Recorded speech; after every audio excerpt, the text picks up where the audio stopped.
Dead on arrival ang sarong motorista kan mabudalang kang kasabat na truck alas 8:10 kasubanggi sa National Road, Barangay Arimbay, Legazpi City. Binisto ang biktima na si J.R. Trillas Iluna, 23 anyos residente kang Purok 5, Sitio Parena, Balasbasma nito Albay. Sigun kay Police Executive Master Sergeant Henry Mirafuentes, ang Chief Traffic Investigator kang Legazpi City Police Station, gikan Barangay Bigaa, pigbabaybay kan biktima ang tinampo pasiring sa kasentrohan kan syudad. Mantang pigbabaybay mang kan dump truck na pigmamaneho kan 31 anyos na si Jeffrey Hapon E. Benitez, kan Barangay Binitayan, Malilipot Albay ang tinampo. Pasiring sa Barangay Bigaa akan mag-overtake ang motorsiklo, asin masakop ang linya ni Benitez na nauli sa diskwido.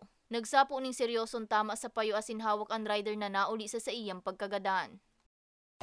Sudden accident, bigla yung pangyayari. Hindi naman siguro na napansin agad ng truck na bumunggo na sa harap niya. Kasi nasa right of way yung nasa right of way yung truck. Napag-araman na may sulog man na helmet ang biktima kan mangyari ng insidente. Day naman nagsunod pa ning kaso na nabayaan na pamilya kang biktima kontra sa truck driver. Yung area po yan ng Rawis, going to Bitano, going to Padang. Sabi namin ay pag ganyang yung lugar na yan is critical na yan, accident prone yan from Rawis to. Kaya sabi namin kung